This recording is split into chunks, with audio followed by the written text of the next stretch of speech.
Voilà, mes amis, nous sommes dans le 4e jour de guerre et malheureusement chez nous il y a 900 morts, des milliers de blessés. Ça atteint presque le chiffre de 4000 blessés, dont certains sont dans un état catastrophique, et 900 morts. Il est clair que Israël fait tout pour bombarder Gaza et casser l'armée et beaucoup d'autres choses encore. Mais la situation est catastrophique.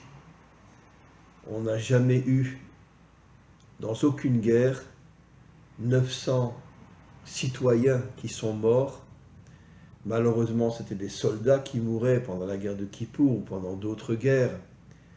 Mais 900 citoyens qui sont morts, des milliers de citoyens qui sont blessés, on n'a jamais eu ça. Et c'est la raison pour laquelle nos maîtres nous disent que la guerre de Gog éclatera pendant la fête de Sukkot.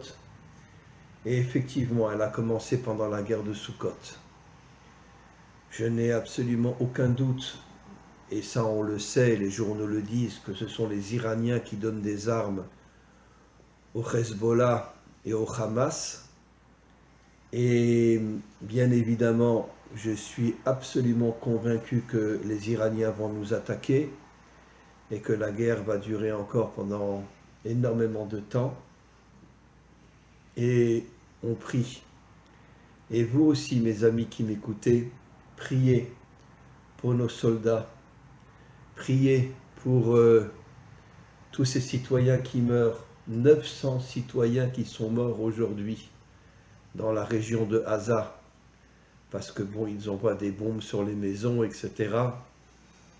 Et en vérité, ils envoient des bombes dans tout le pays. Tel Aviv a été touché énormément de fois. Rehovot, Netivot, beaucoup de villes ont été touchées. Grâce à Dieu, Jérusalem est moins touchée, même s'il y a eu pas mal comment on appelle ça, d'Azakot. Il y a eu pas mal je ne sais pas comment on dit Azakot en français. Il y a eu des sirènes qui ont sonné à Jérusalem, mais comme il y a énormément d'Arabes à Jérusalem, donc ils essayent de ne pas bombarder Jérusalem parce que, bien évidemment, ils risquent de toucher les Arabes et de tuer les Arabes, mais la situation n'est pas simple. Et Bezrat Hashem, je vous demande encore une fois, tous ceux qui m'écoutent, de prier pour nos soldats, de prier pour nos citoyens et d'être forts. Et Bezrat Hashem, avec l'aide du Maître du monde, on finira par gagner cette guerre, même si il y a tellement de morts chez nous, et encore une fois, ce ne sont pas des soldats, ce sont des citoyens qui sont morts. Sachez aussi, mes amis, que énormément de personnes ont été capturées et ont été emmenées à Gaza. Et j'ai vu dans le journal ce matin des jeunes enfants qui ont été capturés aussi. Des enfants de 4-5 ans qui ont été capturés. Qu'est-ce qu'ils vont devenir? Qu'est-ce qu'on va leur faire? Je ne sais pas. Je ne sais pas. C'est pour ça que je vous demande encore une fois, mes amis, priez, priez, priez. Et même les Bnei Adam, priez. Et je sais que j'ai énormément d'amis Bnei Adam qui prient pour sauver Israël. Et donc, voilà, on va commencer notre cours du Likutei Moharan. Et la situation n'est pas simple, bien évidemment. La situation est catastrophique, tout le pays est bombardé. Et donc, encore une fois, je me répète, priez pour sauver Israël. Amen, vechen yehi ratzon, c'est-à-dire en français, Amen. Bon, ça, vous le savez, ça veut dire la Emouna. Et Vechen Yeratzon, ça veut dire que Dieu nous sauve. On commence. Da ki al yedei Torah nitkablim kol atfilot vechol habakashot shanu mevakshim umitpalelim. Rabbi Nachman, le plus grand maître de tous les temps, dit quelque chose d'extraordinaire. Si quelqu'un n'étudie pas la Torah, ses prières ne sont pas acceptées par Dieu. C'est grâce à la Torah que les prières sont acceptées. Je vais expliquer. La Torah, c'est la sagesse de Dieu. Elle est en haut et elle descend vers le bas. La prière, c'est tout le contraire. L'homme prie, il est en bas, et il essaye de faire monter sa prière vers le haut. Mais en vérité, comme on le sait, la Torah est au niveau de la Bina, et la Torah nous donne des forces exceptionnelles qui nous permettent de faire monter la tfila, et Dieu écoute la tfila, et quand il y a de plus en plus d'hommes et de femmes dans le monde qui prient d'une manière authentique, qui prient d'une manière sincère, à ce moment-là, Dieu envoie des forces à tous ces gens qui prient parce qu'ils étudient la Torah. Je sais qu'il y a énormément de Bnei Adam qui étudient la Torah aussi. Ce sont des gens exceptionnels, des gens extraordinaires. Et bien sûr, en Israël aussi, il y a énormément de personnes qui étudient la Torah. Et donc la Torah est acceptée par Hachem, la Tfila est acceptée par Hachem. Et à ce moment-là, Hachem protège son peuple et protège aussi les Bnei Adam. On va continuer.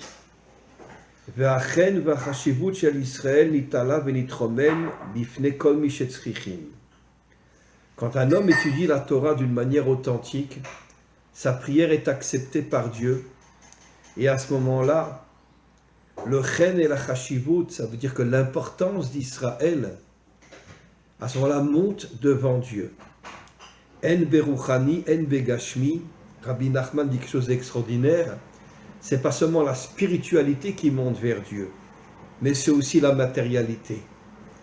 On sait que Rabbi Nachman était un homme qui était dans l'action. Il est parti en Israël pendant la guerre. Je crois qu'il y avait la guerre entre les Anglais et les Turcs sur la Méditerranée. Et il a pris un bateau, il est parti, il est arrivé en Israël. C'était un homme d'action. N'oublions pas que Rabbi Nachman, quand il était jeune, rentrait dans des cafés où il y avait des juifs qui étaient complètement laïcs, et ils allaient avec des prostituées, et il parlait à ces juifs-là. Il leur disait, revenez vers la Torah, laissez tomber les prostituées, redevenez des juifs authentiques. Et il est arrivé à ramener énormément de juifs dans l'action. Rabbi Nachman n'était pas uniquement un homme spirituel, c'était un homme d'action. Et d'ailleurs, nos maîtres nous disent que plus un homme est authentique et plus il a des épreuves. Rabbi Nachman a eu des épreuves inimaginables. Il a perdu sa femme, il a perdu beaucoup d'enfants, beaucoup de petits-enfants à cause des épidémies et des maladies qu'il y avait en Ukraine à cette époque-là. Et lui-même est mort à 38 ans. Et donc, ce ne sont pas des choses faciles, mais il faut comprendre, comme disent nos maîtres, que plus un homme est authentique et plus il a des épreuves. Maintenant, regardez ce que dit Rabbi Nachman, qui archav. Mais aujourd'hui, nous sommes en exil, nous sommes dans le galout. Ba'avonotenu harabim, chen vechashivut ha'amiti shel Israël nafal. La majorité des Juifs aujourd'hui sont dans la faute. Pourquoi ils sont dans la faute? Parce qu'on a traversé tellement de souffrances que malheureusement beaucoup de Juifs ne croient plus en Dieu et préfèrent vivre dans le monde matériel. Et ils fautent. Ils fautent parce que, ils veulent profiter du monde matériel, l'idolâtrie, la débauche, la corruption, etc. C'est pas seulement les Juifs, bien évidemment, c'est le monde tout entier. La majorité des hommes et des femmes dans ce monde sont complètement tombés. Mais Rabbi Nachman revient sur Israël et il dit qu'à cause de nos fautes, Israël est complètement tombé. Ki arshav ikar hachashivut ve'achenu etzlam. Aujourd'hui, la véritable force est chez les nations. N'oublions pas toutes les catastrophes qui sont tombées sur Israël, comme je l'ai déjà souvent dit. Commençons par la Shoah. On croit que c'est 6 millions de Juifs qui sont morts dans les camps de concentration, mais Yad Vashem a fait des études énormes et beaucoup d'élèves que j'avais à Yad Vashem m'ont dit que c'est 9 millions de Juifs qui sont morts dans les camps de concentration. Il y a eu l'Inquisition, il y a eu les croisades, où les croisés faisaient rentrer tous les Juifs de France dans les synagogues et les brûlaient vifs, hommes, femmes et enfants. Il y a eu les pogroms. Pourquoi beaucoup de Juifs ne croient plus en Dieu? Parce qu'ils ont eu tellement de souffrances. Même ceux qui ont été sauvés ont perdu leur famille, ont vu des choses catastrophiques. N'oublions pas que la majorité des Juifs qui étaient dans les camps étaient des Ashkénazim. Et quand ils sont sortis des camps, ils ne voulaient plus croire en Dieu à cause de toutes les horreurs qu'ils avaient vues dans les camps. Et le rabbi de Lubavitch a envoyé des messagers dans le monde entier. Il a ramené énormément de Juifs ashkénazes grâce à ces messagers-là. Aval al-yedé à Torah nitala achen ve'achashivut shel Israël. Rabbi Nachman revient, il dit, c'est beaucoup plus sur le plan individuel, parce que seul le Mashiach arrivera à ramener tout Israël vers la Torah et les 70 nations adamiques vers la Torah aussi. Mais sur le plan individuel, quand un homme étudie la Torah d'une manière authentique, à ce moment-là, il retrouve sa grandeur devant Dieu, qui a Torah nikret ayelet ha'avim ve'yala tren. La Torah est appelée l'amour de Dieu, Shema alachen alom dea, et un homme qui étudie la Torah d'une manière authentique, à ce moment-là, Dieu le reçoit, Valiedezenit kablim kolat filot ve'abakashot. Et sur le plan individuel, c'est pas encore sur le plan collectif, puisque la majorité des Juifs et dans le monde entier ne sont plus religieux aujourd'hui. Mais malgré tout, sur le plan individuel, un homme qui étudie la Torah d'une manière authentique et qui prie d'une manière authentique, sa prière est acceptée par Dieu. Ki ish ha-Israélit tsarich tamid leistakel be'asechel shel chol davar ou les kacher atzmo el ha-chochma be'asechel sheyesh bechol davar. Rabbi Nachman dit quelque chose d'extraordinaire. Tout le travail d'un homme, c'est de capter le sechel, c'est-à-dire la sagesse qu'il y a dans le monde. La majorité des hommes sont tombés dans la matérialité, mais Rabbi Nachman nous dit, et Rabbi Nachman était peut-être le premier, le plus grand qui arrivait à faire cette chose-là, que tout le travail d'un juif et tout le travail des Bnei Adam aussi, c'est de se connecter à la sagesse du monde. Ça veut dire ne pas tomber dans les saletés de la matière, mais se connecter dans l'intelligence du monde. Qu'est-ce que ça veut dire se connecter à l'intelligence du monde? L'intelligence est cachée dans la matière. C'est ce que nos maîtres appellent le Oraganouz, la lumière cachée dans la matière qui se dévoilera au moment de la délivrance finale. Et cette lumière, c'est en vérité l'intelligence de Dieu qui se cache dans la matière. Et donc, lorsqu'un homme étudie la Torah, à ce moment-là, il arrive à se connecter à la sagesse du monde et il arrive à surmonter toutes les fautes qu'il y a dans ce monde et il arrive à se connecter à cette sagesse et à devenir un homme authentique. Plus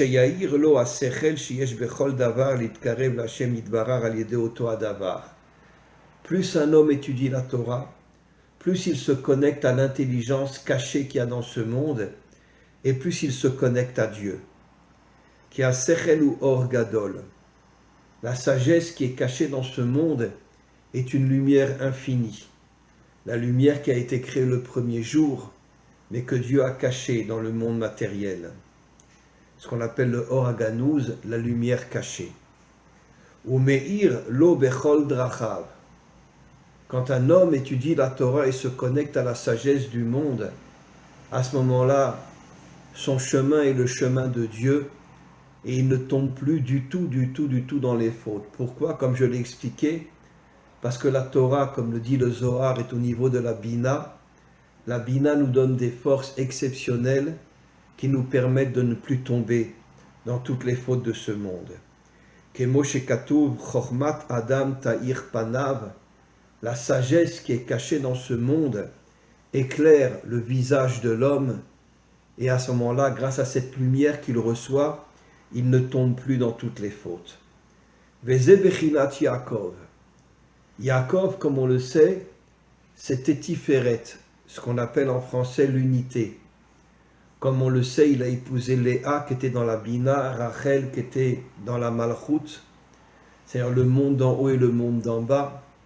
Et il a aussi réuni ses deux pères, Yitzhak qui était dans la rigueur, Abraham qui était dans la bonté, parce que Yaakov était un homme d'unité. Et c'est pour ça qu'il a épousé deux femmes, l'une en haut et l'une en bas, pour bien nous faire comprendre que tout le travail d'Israël, et ça sera aussi le travail des Bnei Adam, c'est d'amener l'unité dans ce monde. Ki Yaakov zacha le Bechora sheu Reshit. La Bechora, Yaakov, n'est pas né le premier, c'est Esav qui est né le premier. Mais comme Esav a complètement quitté le judaïsme et est devenu un goy, c'est Yaakov qui a reçu la Bechora, et Reshit, ça veut dire la sagesse. Il a reçu la sagesse authentique de Dieu qui est l'unité.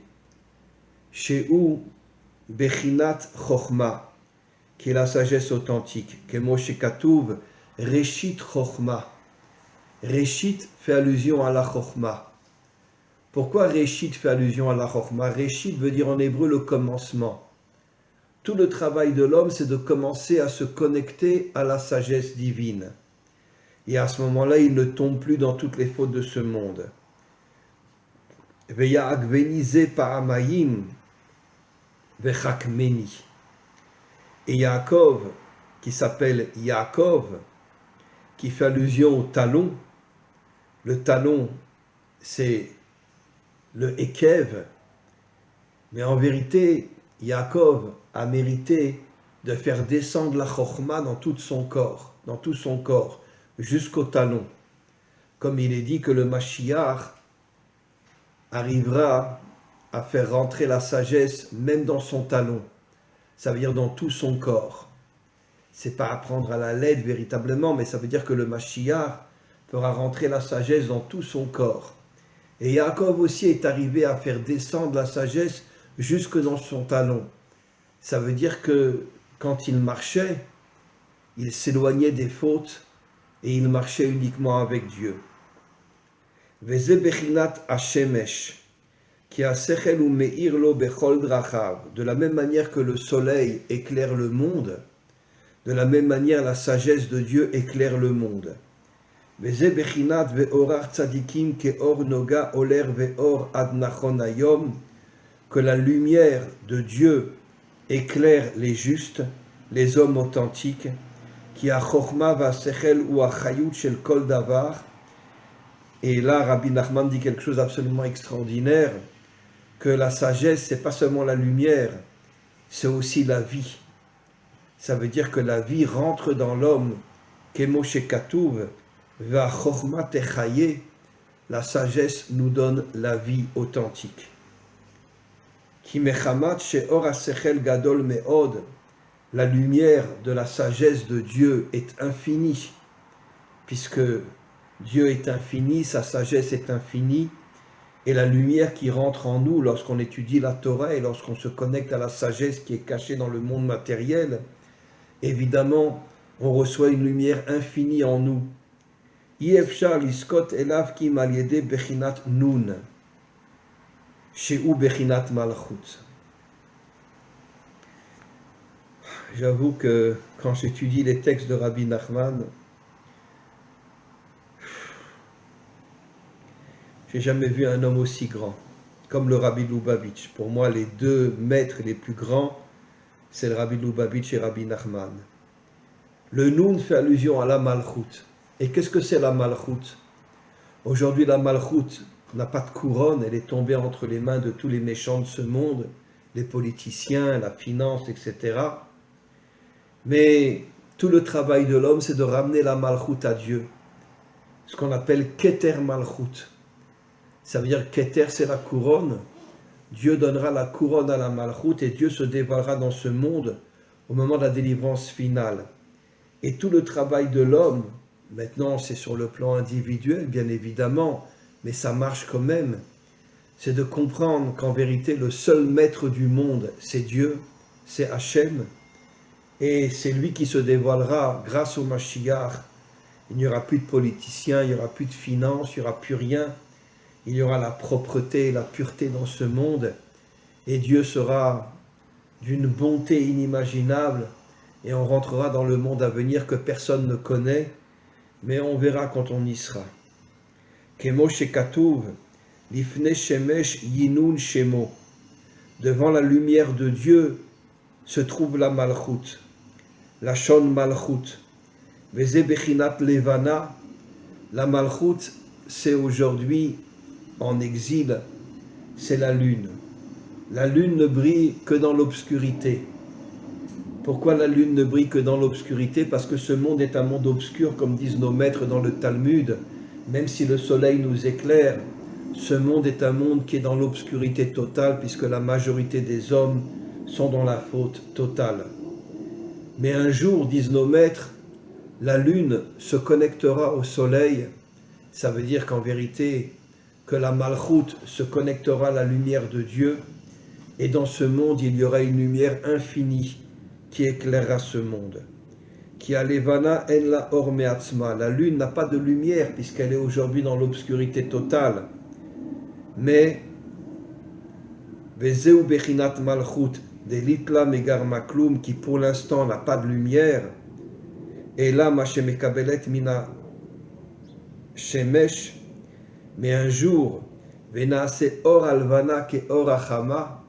Un jour la lune, qui est en vérité notre monde, recevra sa propre lumière. Dieu envoiera dans la lune sa propre lumière, la lumière infinie de Dieu, et la lune et le soleil auront la même lumière. Voilà mes amis, on continuera ce texte absolument extraordinaire la semaine prochaine.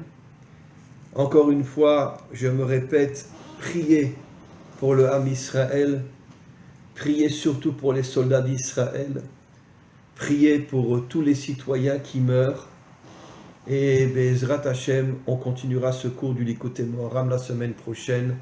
Amen ve Amen.